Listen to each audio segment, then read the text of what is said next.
Good morning. UU Minister Jan Tadeo has these words for us, abbreviated somewhat for today's service. 3 things, she says. The storm outside echoes the storm raging within my soul. So many people in need, so much pain, so much grief. 3 things I must do. Only 3 things? You've got to be kidding. Which 3 do I choose? Hundreds, thousands, millions living with hunger and thirst, in poverty, enduring violence and disease. Did Mother Teresa, Martin, and Gandhi cry out with despair from the darkness of overwhelm? What 3 things did they choose? Well, here's an adage I've always liked. Don't just do something, stand there. Stand in the surf, or sit on a rock, or lay your body across the earthy loam, and be quiet. Very quiet. Do you hear it? That still small voice, the echo of your soul, reverberating with the call to your own true self to emerge. Then the calm within becomes the calm without. The storm blows over, the sun recovers its position of strength, and that glorious symbol of hope and unity emerges across the sky, and at the end of this rainbow, a treasure. 3 things you must do. Go outside yourself and know the needs of the world. Go within and discover your life-given gifts. And then arch yourself like a bridge between the 2 and create a more beautiful world. To help us on this kind of journey to justice and equity, I have another poem by the 14th century Persian Sufi poet commonly called Hafez. Even after all this time, the sun never says to the earth, "You owe me." Look what happens with a love like that. It lights up the whole sky. So take a breath now, and even with the storm coming our way, feel the love that, like the sun, never says, "You owe me." What can we build with that love? Come now, let us worship together.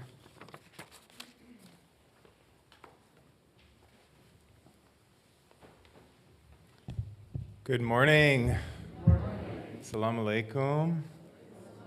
Namaste. It's so good to be gathering with you on this rainy morning before the deluge to cultivate the fire of love. This service is being offered in honor of the approaching Shebi Aruz, or the wedding night, which is the night, what we call the day that a Sufi dies in this tradition. The wedding night of my dear Sheikh Ibrahim Farajajeh, and also the dear Sheikh of Reverend Amelia, who's here somewhere, I think, and a dear friend to Reverend Kakanza, so someone who's deeply influential to our own community. So I offer it in honor of his Shebi Aruz and also the approaching of the holy month of Ramadan. This is also another holy month as we enter Black History Month, and yet another opportunity for us to deepen our commitments to anti-racism and countering oppression. I'm the Reverend Jeremiah Lal Shabazz Calendé, and I serve this historic community as its developmental minister.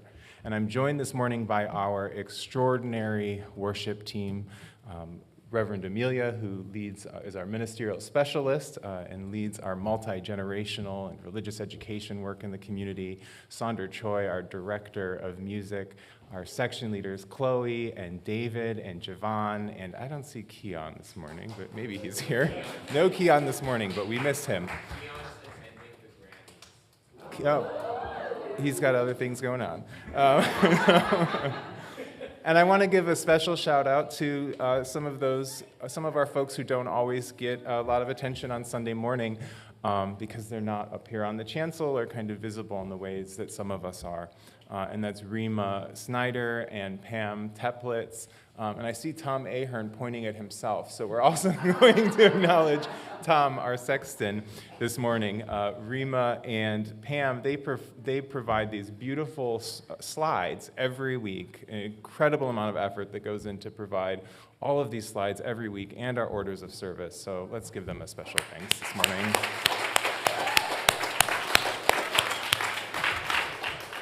Now, we are all delighted to be worshiping with you this morning, worshiping you. If this is your first time joining us, or you're still new to our congregation, we bid you a special welcome and hope you'll take time to get to know our community. We have a membership and visitors table set up for people who have questions and want to learn more after the service during the coffee hour. You can also check out our website. We have a weekly e-newsletter that goes out as well, where you can learn more about the activities in the life of our community. We open this morning's service with the lighting of our flaming chalice with these words from the revolutionary 8th century Sufi Shiro, Rabia of Basra. I carry a torch in one hand and a bucket of water in the other. With this torch, I am going to light fires in heaven, and with this bucket of water, I am going to put out the flames of hell, so that the voyagers to the divine can rip all of the veils of separation and discover the real goal. May it be so.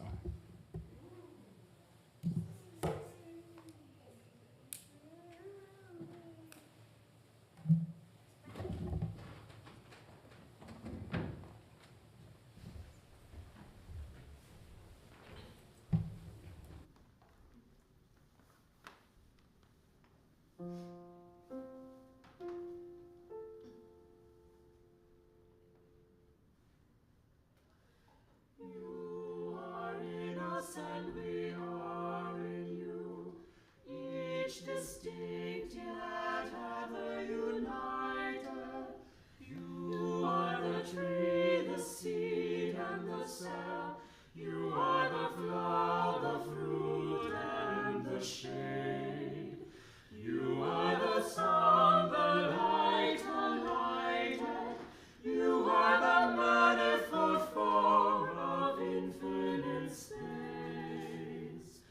You are the breath, the word, the meaning. You are the limit and the limitless.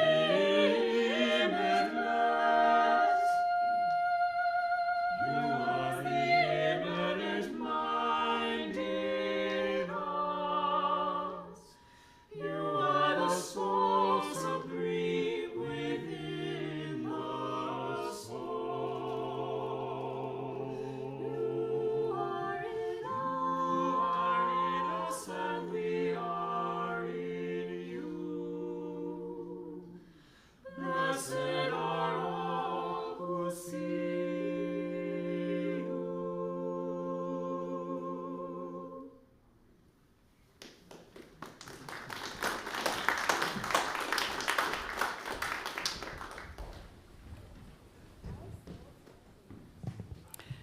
Amazing music. Wow. Welcome, one and all, to the Unitarian Universalist Church of Santa Monica, a liberal religious congregation meeting in this building since the 1930s. My name is Chayla Metzger, and I'm your worship associate today. And as Jeremiah said, I'm part of a team of really happy and wonderful volunteers who love this church and love to make these services happen on, of course, all the other activities of our church as well. I want to thank all of you for coming out today in this incredible storm. And just note that perhaps our city, bless their hearts, is sending us all kinds of warnings. Please silence your cell phones at this time, even though, of course, those warnings are real. And if you need to leave, we understand. Thanks, all of you who came out in the storm today and all of you who are here virtually in our online sanctuary. As you might have explored online before coming here, we have all kinds of services here at our church to support the needs of our congregation and to be of service to the larger world, including broad religious exploration and personal development for people of all ages. We also join with other social justice activists to work for justice and harmony in our world. We invite you to help us nurture this beloved community and further its transformative work. May you find comfort, community, and inspiration here. As we gather in this sanctuary and in our virtual spaces, we recognize that our homes and the homes of most of our members and friends are located near the sacred waters and upon the unceded lands of indigenous peoples. This is the traditional home of the Tongva, Gabrielino, Keats, Vincereño, Fernandeño, and others, and we remember their presence among us, the painful histories of this land, and the ongoing struggle for equity, justice, and sovereignty. I do have announcements today. We have things going on around here. Our next Family Soulful Sundown event will be February 23rd, 5:30 to 8:30 here in the sanctuary. Don't miss the homegrown music, fun, and food we share during this event. Saturday, February 10th, we have an important common read discussion group, 10:30 to noon in Forbes Hall, so right over there. We are reading Mistakes and Miracles, Congregations on the Road to Multiculturalism. This book can be read in a variety of forms, on paper and electronically. Ask at the visitor table for more information. This is really an important time to remember that we have a matching grant challenge in our church right now to support the work of our amazing ministerial assistant for religious education and congregational life. We've raised $12,000 so far in this matching grant, which is awesome. We want to get to 30, so take a moment to look around as to how you can make that kind of matching grant gift called the Spirit Level Grant, and I'll be talking more about that at the offertory time. We have our visitor meetup today after the service in the cottage right across the way, 11:45 to 12:15. If you are new or have been coming for a while and like to deepen your understanding of the church and meet others doing the same, please consider going. There's some new art in Forbes Hall. I want to thank Beverly for making that possible. It's always great to have that Forbes Hall filled with art. And finally, the event you have all been waiting for, or if you're new to the church, an event you can look forward to, our annual fundraising activity, Dining for Dollars. It's starting again. You can create and donate experiences to share with our community, and then we bid on those experiences at a silent auction. So there should be a Dining for Dollars table set up in Forbes Hall after the service, so check it out. Of course, there's lots more happening: book reading groups, meditation groups, craft groups, men's groups, women plus groups, green committee meetings, hiking, animal ministry, and more. Check out our website and really check out the work that goes into our poetic, inspirational, and extremely useful electronic newsletter for more information.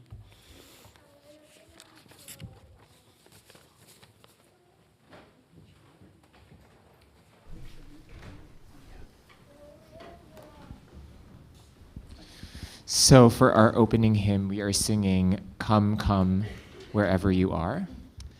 These words by Rumi, and we will sing it together twice, and then as a 4-part round. So right now, I want you to randomly pick a number from 1 to 4. Great. So in the round, which we will sing twice, so together twice, round twice. If you're 1, you're going to follow Chloe. If you're 2, you're going to follow me. 3, Javon, and 4, David. So the round twice, and then we'll sing the last line, Come Yet Again Come, twice to end the whole thing.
Thank you all.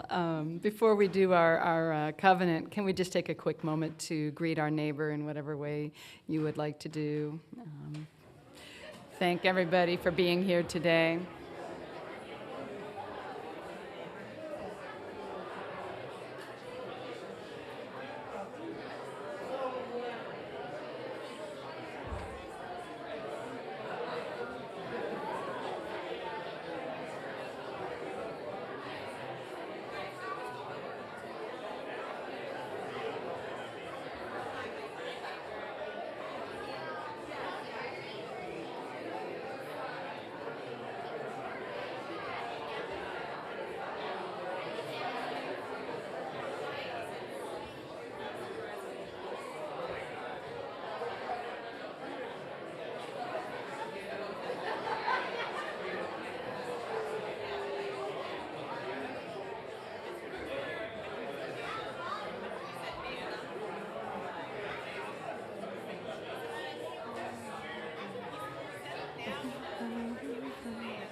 All right.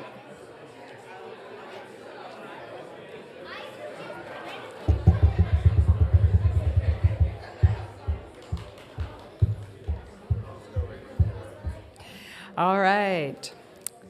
Love is the doctrine of this church. The quest for truth is its sacrament, and service is its prayer. To dwell together in peace, to seek knowledge and freedom, to serve humankind in fellowship. Thus do we covenant with each other. El amor es la enseñanza de esta iglesia. Buscar la verdad es su sacramento y el servicio es la oración. Vivir juntos en paz, buscar el conocimiento en la libertad, servir a la humanidad en comunión. Así es como convenimos unos a otros.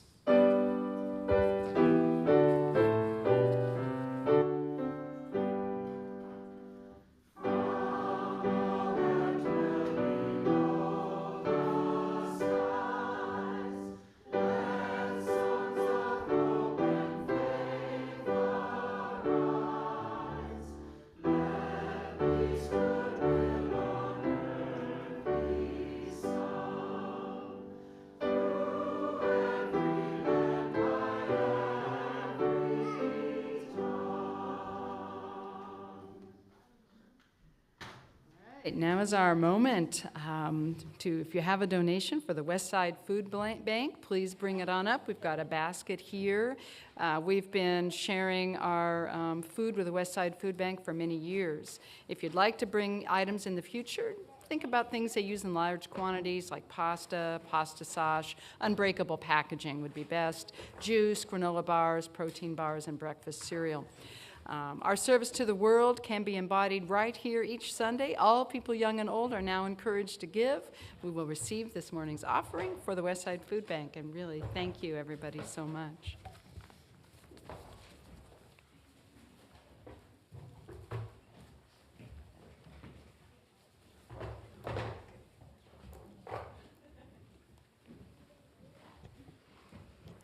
Hello, and if any of the young ones or any of you feeling young today want to come down this way, you are most welcome.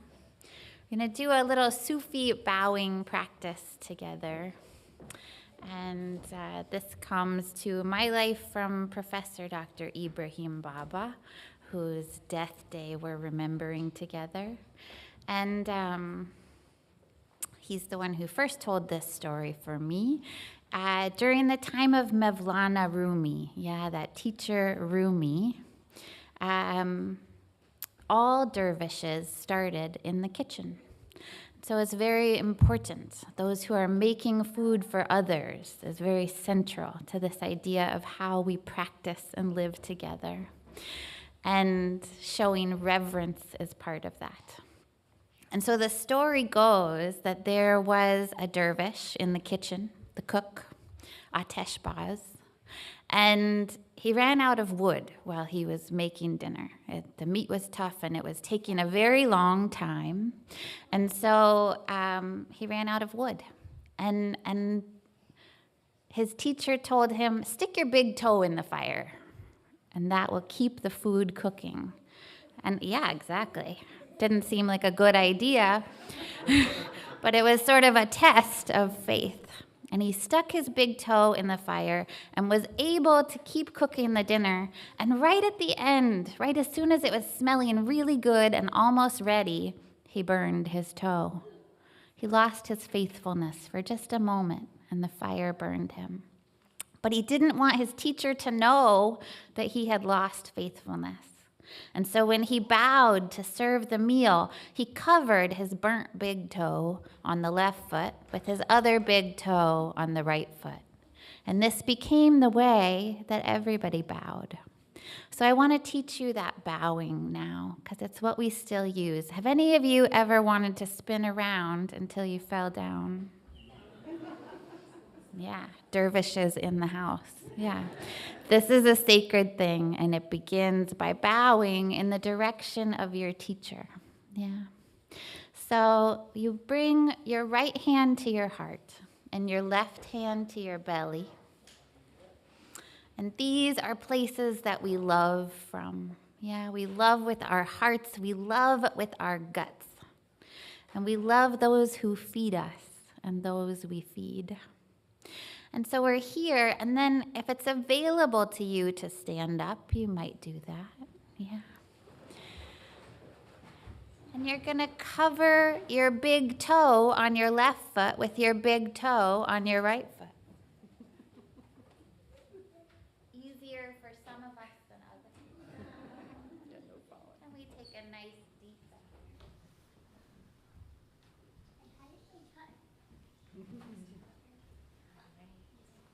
Let's have a couple more bows together. We never know where our teachers are, so we might bow in each direction. Yeah.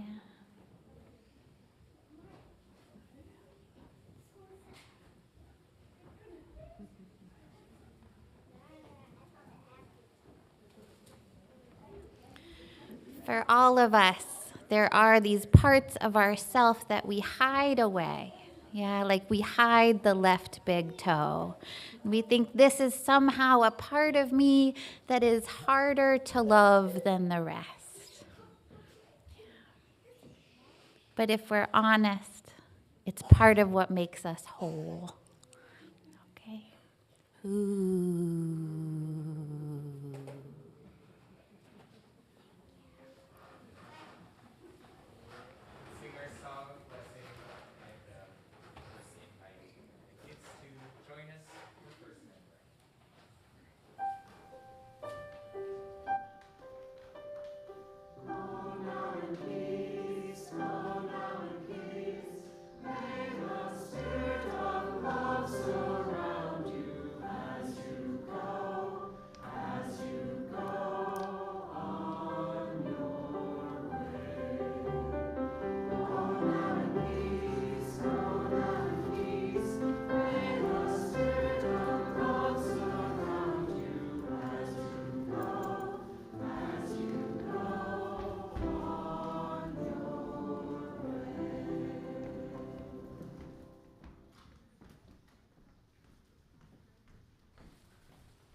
Let us enter our time for centering and prayer and silent meditation. You're invited to ease into these moments in whatever way is valuable to you, perhaps by sitting upright with your feet planted firmly on the ground if it is available, and bringing an awareness to your breath and the beating of your heart. You may also even wish to return your hands to this position of honoring ourselves and honoring that love within ourselves. We have a few joys to share with the congregation and a sorrow. Norm Ritchie, is Norm here? Oh, he's not here. Okay. So Norm Ritchie, our membership co-chair, board member, former secretary, and vice president of the former vice president of the congregation, friend to many and beloved partner to Bev, is celebrating his 80th birthday this morning. I know it's hard to believe, isn't it? Norm, wherever you are, hopefully you're watching over there or celebrating. We wish you a very happy birthday and hold you in the light of our beloved community.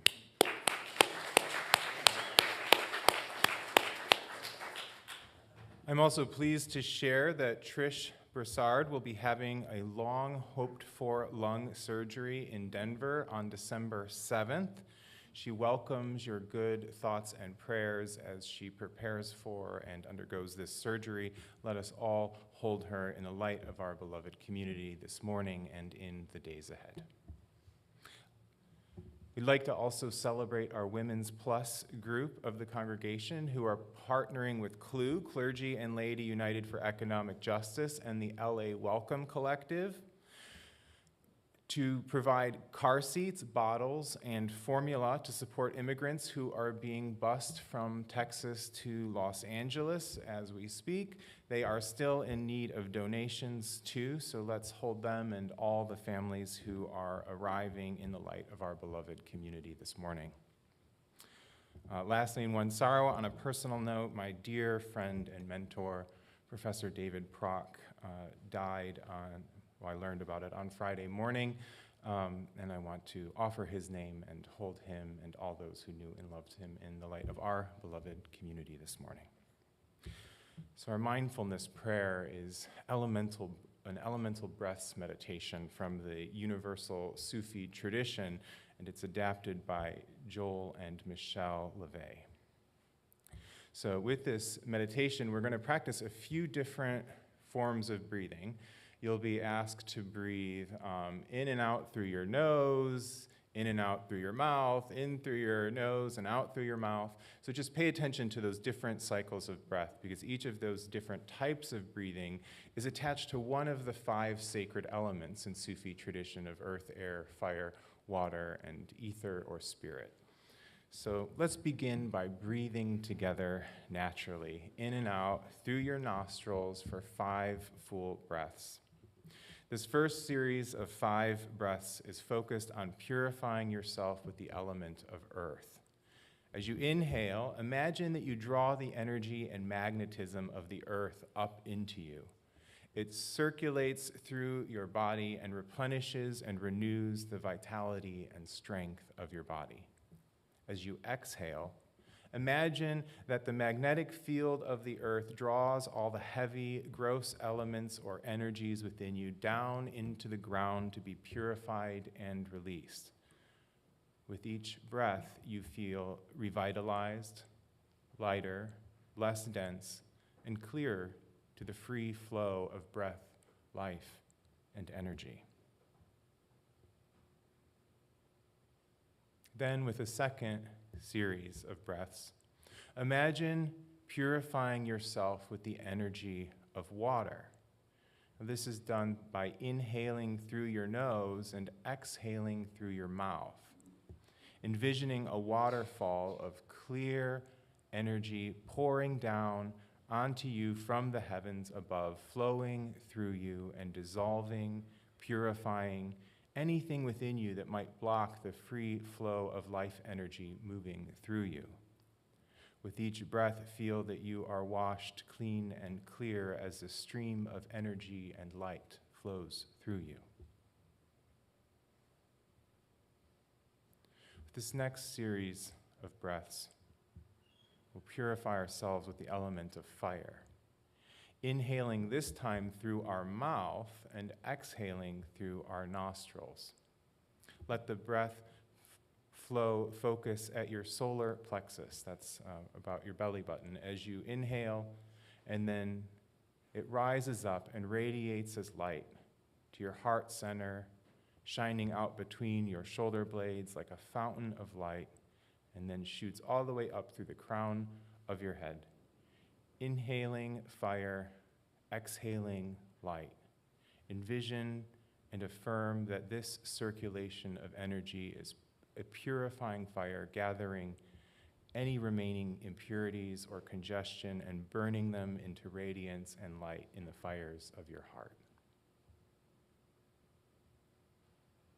With this next cycle of breaths, imagine purifying yourself with the element air, inhaling and exhaling through your mouth this time. Imagine the air element sweeping through you like the wind blowing through the spaces of your whole body, purifying any sense of density or obstruction that may remain.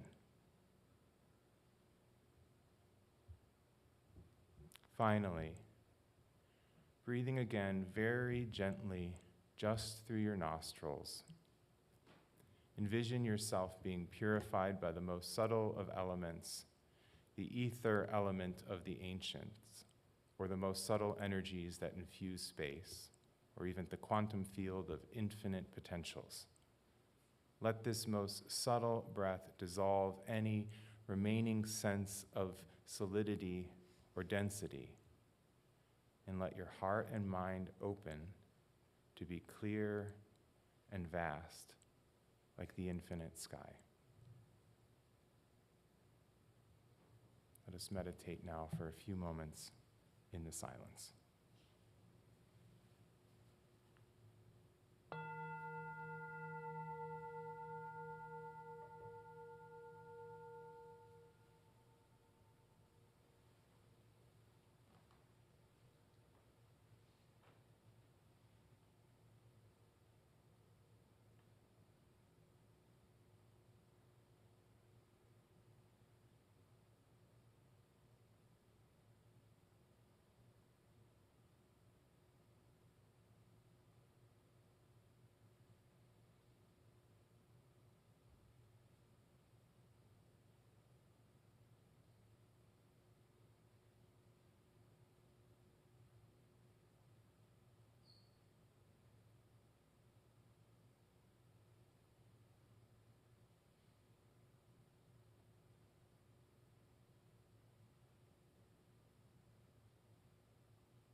In our Unitarian Universalist tradition, the stole, this pastoral stole, is given by congregations to ministers as a symbol of ordination to the professional ministry.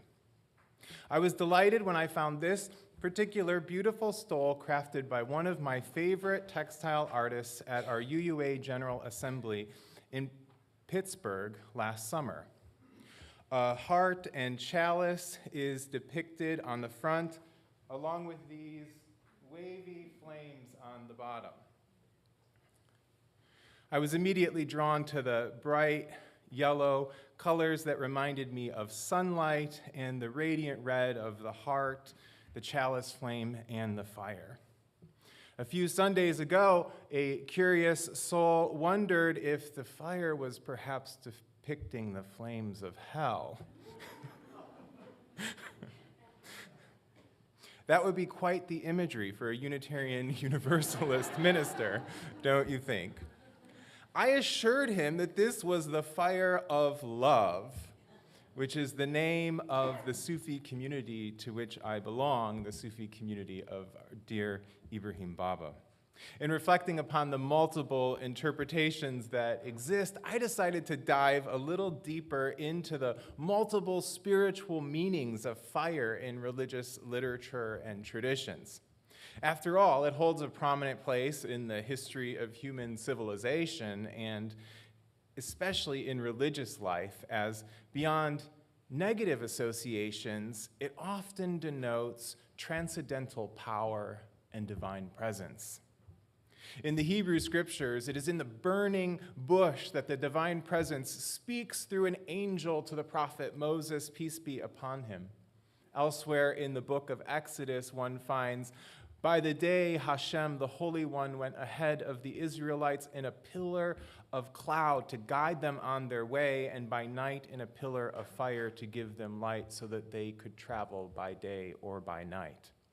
A cloud like fire is also stated to have hovered over the tabernacle, the sanctuary space of the early Israelites, and fire is often how divine words themselves are described in the ancient texts. In the Hebrew Talmud, for example, it is written that when the Torah, the Hebrew Bible, was given to Moses, it was in the form of black fire written on white fire. In the poetic Song of Songs, it's written, place me like a seal over your heart, like a seal on your arm, for love is as strong as death, its jealousy unyielding as the grave. It burns like blazing fire, like a mighty flame. The motif continues in the Christian tradition, where it's claimed that the new baptism of the faithful is by water and by fire. It appears again on the occasion of Pentecost when the Holy Spirit descends from the heavens and what appears to be tongues of fire rest above the apostles as they begin speaking in tongues. The Jewish and Christian literature describe the Holy One who is love as a consuming fire. May we all blaze with such a divine fire. Our congregational theme for this month is the gifts of justice and equity. To claim one's identity as a Unitarian Universalist is also to claim one's solidarity with humanity and especially those who are relegated to the margins of our society. Equity and justice are included in our UU principles and are among the UU values our larger movement is considering in our proposed national covenant. Our UU sources likewise challenge us to confront powers and structures of evil with justice, compassion, and the transforming power of love. Now, equity is different from equality in that it seeks to ensure that people are treated fairly and equally, and equality doesn't always equate fairness. Equity asks us to take into account things like the long-term impacts of historical disenfranchisement, discrimination, oppression, and privilege. Justice propels us to right wrongs, establish and defend truths, and create greater equity in our world. Justice is what love looks like in public, just like tenderness is what love feels like in private, Cornel West reminds us. If we are aflame with love and are striving to embody its transcendental power, then we should nurture the emergence of beloved community through acts of justice and striving for equity for all people. Our collective privileges as Unitarian Universalists can sometimes isolate us from the array of realities people near to us face on a daily basis. We have to be willing to get uncomfortable to live into real solidarity with communities who are being oppressed by dominant groups. Brian Stevenson, the attorney and founder of the Equal Justice Initiative, an organization with which we will be sharing our plate this month, argues that to transcend our isolation, we have to be willing to get proximate to people who are suffering, to truly be in solidarity, in authentic relationship, and to realize the breadth and the depth of the transformative potential of such relationships. If we are to realize the beloved community, we have to become a movement that is deeply informed by the presence and wisdom and leadership of Black people, Indigenous people, people of color, queer people, disabled people, poor people, and others who are often marginalized, invisibilized, erased, or abused by the dominant cultures, systems, and structures of our society. Peer Dr. Ibrahim Abdulrahman Farajaje, beloved ancestor of so many, was one prophetic religious leader who helped to catalyze profound transformation in our own religious movement, and its effects can still be felt today. I'm invoking his life and presence this morning, as I do each year, as we near his Shebi Aruz on February 9, this wedding night in Sufi tradition when lover and beloved become one. He attended Vassar College as one of its first Black male students, and then graduated from St. Vladimir's Eastern Orthodox Seminary in New York and earned his doctorate in theology at the University of Bern in Switzerland. While working on his doctorate in the early 80s, he was a member of a queer, feminist, and anarchist theater collective that deeply influenced his identity as a scholartivist, a term he coined to emphasize the importance of scholarship, art, and activism informing each other and catalyzing radical social change in the world. He was appointed to the faculty of Howard Divinity School in 1986, where he taught the decolonizing and queering of theology while organizing with students and ACT UP, the AIDS Coalition to Unleash Power. He was one of the only scholars at the time who was calling for religious communities, and especially the Black church, to address the lethality of the HIV/AIDS pandemic. In 1995, he was appointed to the faculty of Starr King School for the Ministry, our theological school in the San Francisco Bay Area, eventually serving as its vice president, acting president, and then its chief academic officer. With his leadership and instruction, he helped to make our Unitarian Universalist Seminary the first in the world that was explicitly anti-racist and counter-oppressive, using an educational model called ECO, or Educating to Counter Oppressions to Create Just and Sustainable Communities, which they developed in the early 90s.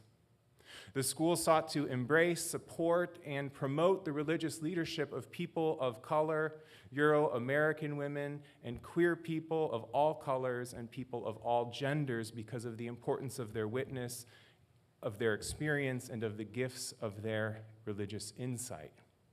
They believed that in attending to the precincts not heard from, the human community could discover wisdom that can lead us beyond the present patterns of oppression and violence towards one another and the earth. The school became a refuge for communities often excluded from theological study and religious leadership, and this progressive legacy continues to this day.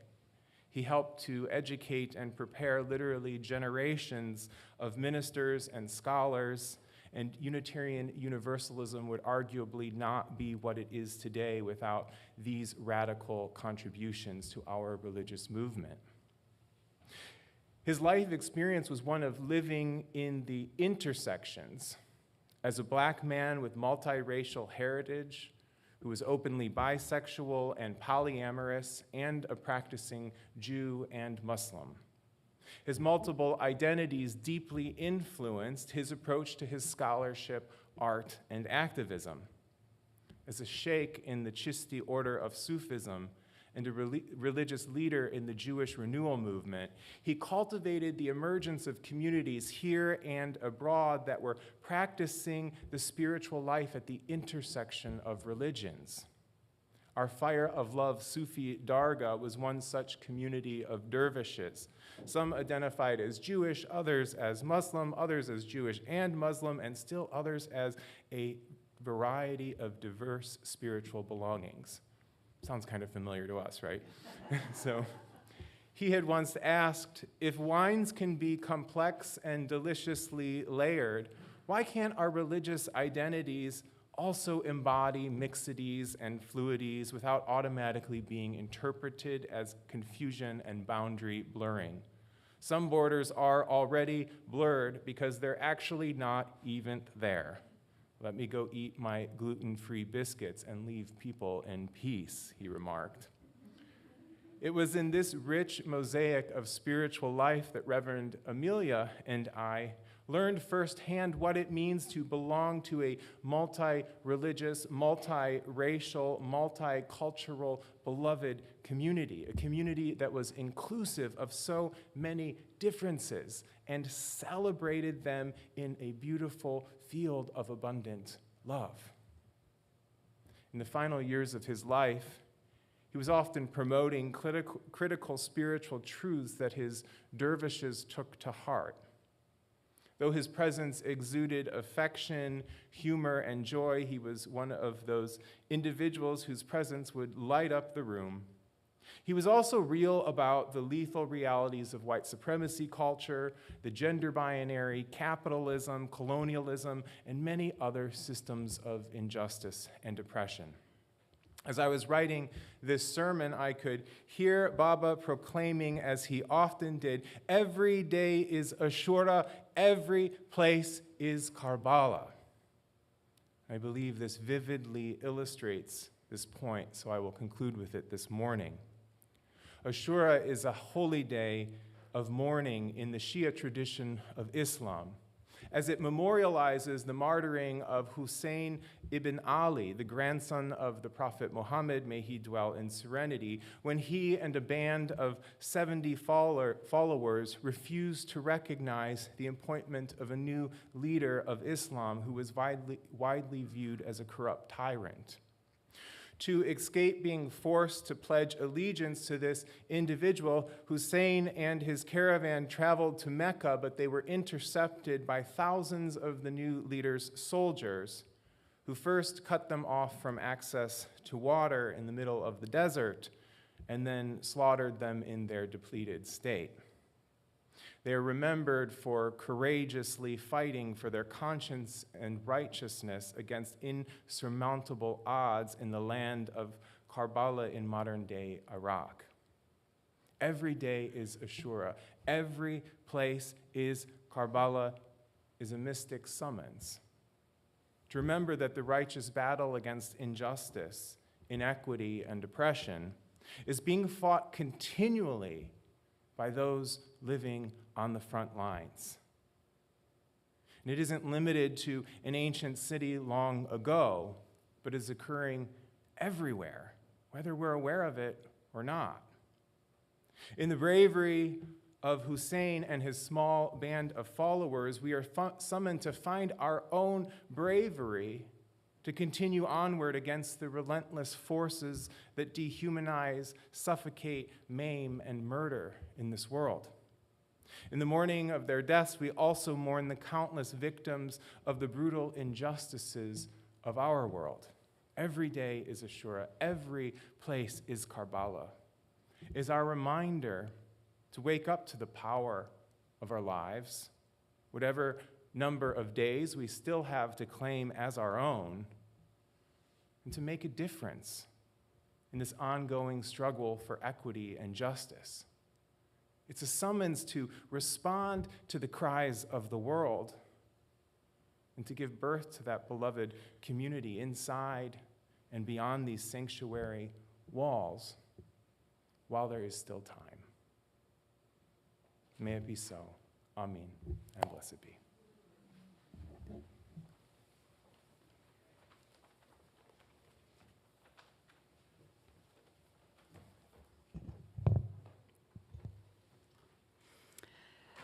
You may donate to the church on a regular basis outside of today's offering already. You may share of yourself in service to the church through making coffee, singing in the choir, packing lunches for our unhoused neighbors, teaching our religious educations, and so much more. All these offerings of time and energy and money have built a beautiful, growing community. And with more money and energy, we can keep building a beloved community and be part of social justice here in Los Angeles and beyond. Our own Faith in Action, Peace and Social Justice Committee, they have their own Facebook page, so you can take a look at what they're up to. But they work with issues of mass incarceration, labor, anti-racism, climate justice, and of course the issue much on our minds today, resisting war. The offerings you give to our church build the work of this UU Faith in Action group and so many of the other social activities at our church. And in addition to supporting our beautiful community, 50% of today's offerings go to the Equal Justice Initiative this month. The Equal Justice Initiative was founded in 1989 to provide legal support for those on death row in Alabama. They provide fair representation to those who may not have had a fair trial. The founder, the extraordinary activist lawyer Brian Stevenson, received a MacArthur Grant in 1995. And the work of the Equal Justice Initiative has now expanded to include the foundation of the world-renowned National Memorial to Peace and Justice, which honors those murdered by lynching in America, and the newer Legacy Museum, which documents the history of slavery and racism in America. Our theme this month is equity and justice, and this extraordinary organization is a trailblazer in that difficult work. There are many ways to give through our website, UUSM.org, by clicking on the Make a Donation button, or you can scan the QR code on your screen with your smartphone then or now. You can text 844-982-0209 on your smartphone, and with the amount of money followed by the code GCC to share that offering with the Equal Justice Initiative today. You can also make your pledge by putting PLG in the text line after the money. Or, as I've talked about earlier, you can contribute to the Spirit Level Foundation by putting SLF in your phone, and this will contribute to our matching grant to pay for our Minister of Religious Education and Congregational Life. You can also absolutely make out a check to the church for any of these fundraising goals and put money in the basket as it comes around. So thank you so much for sharing yourself in this community in whatever way you can. All of it makes a real difference.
I invite you to rise in body or in spirit for our closing hymn. This is There Are Numerous Strings, number 197 on your gray hymnal.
May you go in peace. May you hold fast to that which is good.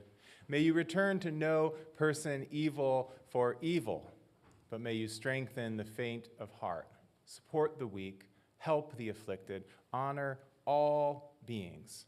May you go forth into this day and be blessed. And may you too be a blessing. Amen.